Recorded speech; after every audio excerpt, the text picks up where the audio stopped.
Now, as hard times come again, many people across the country will be struggling to pay off their Christmas debts.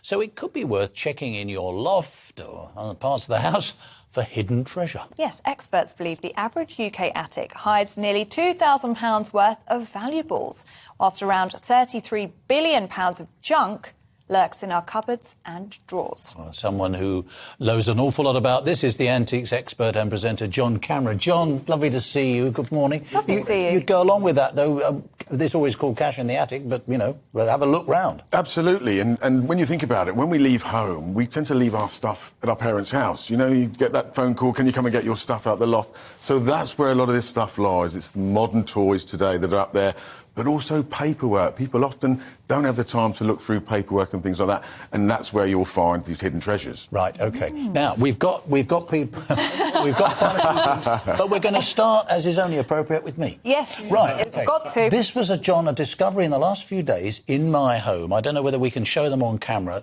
We've got a couple of little photographs here. Yep. We know they're from the 1860s. Yep.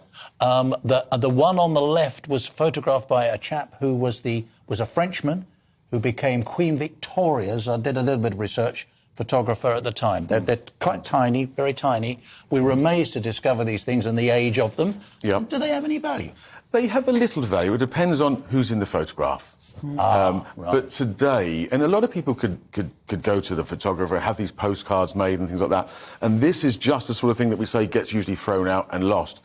But in an age where everybody is now doing their family tree, family history, to have these old photographs brings that person to life. It helps you to feel connected to them. So they'll have a value, but it really depends on the sitter. Yeah. And also if it's been signed. Do we know anything about the sitters? No, unfortunately not. We know about the photographer because they got their label on the back as so often.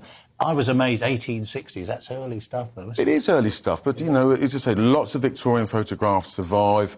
But, yeah, trying to find out who the person is really the key. Right, OK, understood. I'll do some more inquiries. What would you put the value at of these photos? Those photographs? Yeah. A couple of quid each, really. Oh, no, I thought it'd be at least a couple of hundred. Listen, I was going to retire on that. And he goes and gives it a couple of quid. I spend my life breaking people's hearts. I mean, I get phone calls all the time, and it's because of us. It's because people of us on TV telling people, this is worth this, this is worth that. People are frightened to throw anything out today. They really are. Yeah. So being a valuer, qualifying all those years at college and becoming a chartered surveyor, they never taught me how to diplomatically let somebody down without breaking their heart. I've had to learn that in the job. Your bedside manner. OK, let's go on to things that may have a bit because if we more can show a wide shot now, we've got the GBNews family. So Stephanie has brought in some treasure. Let's start with you, Stephanie. So what's this you've got in front of you? So my mum is a retired nurse and she used to work for Mary Curie, and we've had this doll in our house. It up a little bit, so there she is.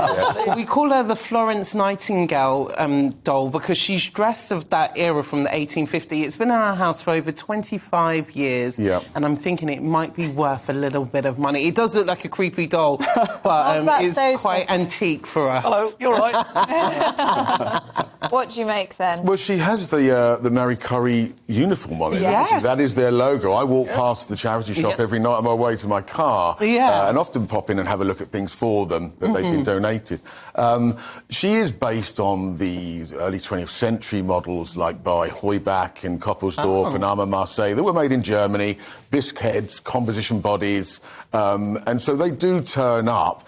And sadly, we saw those kind of fall off a cliff in terms of value around about the time when, I like to call it the Laura Ashley look, when it went out of fashion. You see the brown furniture, you all hear about this brown furniture's out. Well, these are the things you associate with the era. So you would have doll collectors, but you'd also have boys that wanted one just to put on a Victorian chair in the corner for the look. So people aren't doing the look anymore, so you're back down just to collectors. So, you know, 100-year-old dolls can be picked up £30, £40 around the auction. But there's always exceptions. You know, that sounds like this is all bad news. It's about finding that sort of that rare model. And this is the ironic thing. When you look at any area of collecting, when you have something that's really popular, like, so let's, for example, the Ford Escort. Now, everybody, you know, the Ford Escort L, there's thousands of them about. That's not what the classic car collector wants today. He's looking for the top-of-the-range Ford Escort, the RS Mexico or the RS 2000, what they've sold much fewer numbers on. So it kind of works in reverse. And often something that wasn't popular at the time and was discontinued early, for a collector, that might represent the Holy Grail today. OK, now, Aidan, Yeah, we can see exactly what it is, I think. The camera can pick it up nicely. Can you hold it up? Oh, no, there we are. Oh, there you go. That's Looking at it nice nicely. shot. Turn it slightly towards the camera. We can see the name on the front. It's, of course, Singer Bounder. That's right, exactly. Wow, what's that? The biggest name in sewing machines, and probably the most common use of me letting people down gently. You know, when you get that phone call. So, well, I thought you said 10 grand. there are. You see, this is an interesting example of something to use because Singer made these wonderful machines. They were literally bulletproof. Clydebank, is that right? Yeah, they were Glasgow, up in Clydebank. That's where they're UK-based, huge employees at the time. But they made them too well. They were bulletproof, and it's an example of everything today is disposable.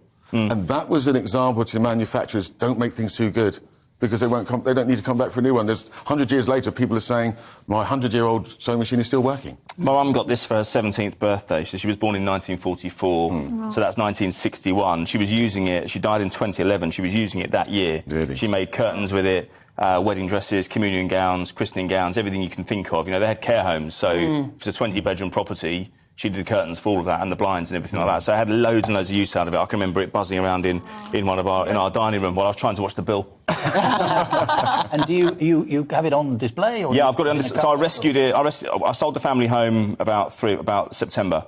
So I just did one last sort of search around the place, and I'd taken this out of the loft maybe 6 months earlier. That tells you how long it took me to sell the house. But it was in the hallway, and I thought I can't just leave it there. So I had a picture of me out the front of it. A neighbour took a picture of me out the front of it, just out the front of the house, just carrying it. And then I decided to put it on display in my bedroom. So my bedroom's looking a bit bare this morning because I put. That's such a nice thing. And funnily enough, when my mother passed away, it was one of the things that my wife didn't want to throw out straight away. Yeah. And it went in our loft until 3 or 4 years later when we moved, and we'd kind of, come to terms with things that it then got taken to a charity shop. Yeah. But my mum was always making things. I'm a child of the 70s, house party. So I was going to say, did Mum make you clothes that you had to wear to school? You know what? It's just funny because this is a really funny story. It gets recounted at family events. But my cousin Kira is a year older than me, and she lives in Northern Ireland. And my mum made a communion gown for her, but being in a different country, she had nobody to try it on.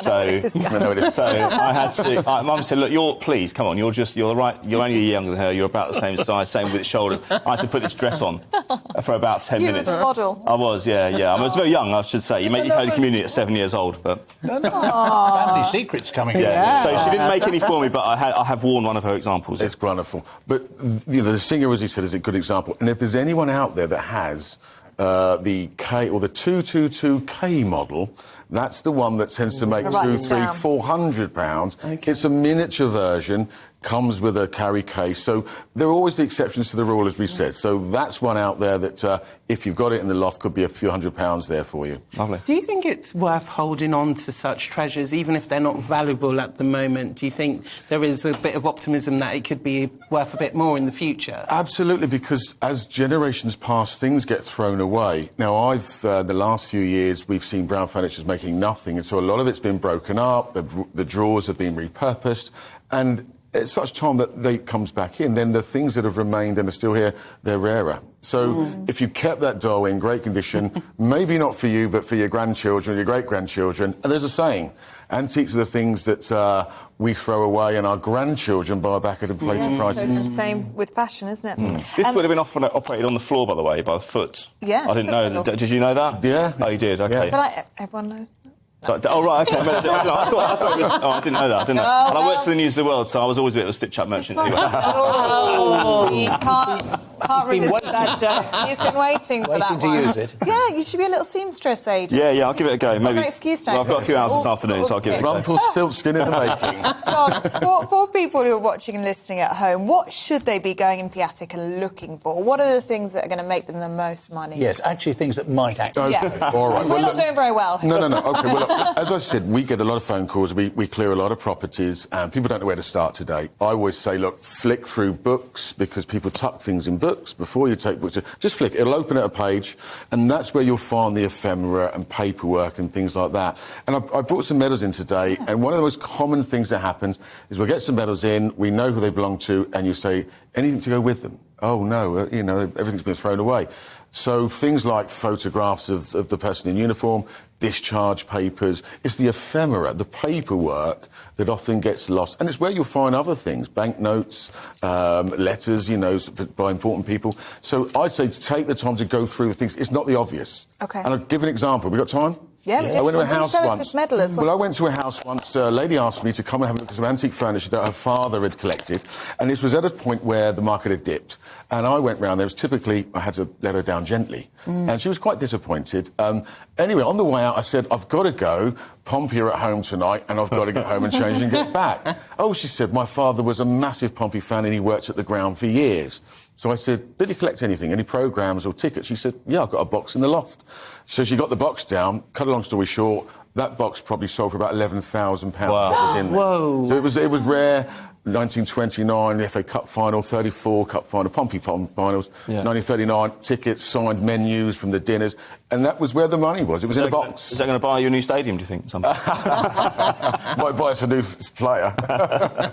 We see the medal, yeah. So these medals here, these are World War II. Sadly, the thing about... Hold them up, that's it. The thing about World War II medals is they're unnamed, whereas in World War I, you've got... Twist them slightly around. Sorry, right, that way. that's it, yeah. World War I, the recipient's name was engraved around the edge, so that gives you a starting point for research. A lot of the more common campaign medals, they're not for gallantry, they're just for, you know, serving in a certain theatre for a certain period. You know, they're quite modestly priced. But again, in this age where we want to connect with our past, I'm seeing sort of prices coming up, but it's all important to keep that information so that you can bring that person back to life with a photograph or some ephemera and stuff like that. So documents are important, that would be a good tip. Really couldn't speak highly enough. I had somebody once, Distinguished Flying Cross, I asked them, did the person have any logbooks? And they'd been thrown out. Oh. And it was the logbooks that would have been worth easily as much as the medals. Yeah, well, John, fantastic to have you in the studio today. It's a shame that no one's made their fortune. No. With their feeling treasures. optimistic. You just have to get me back and try again. Well, Aidan, Stephanie, John, thank you so much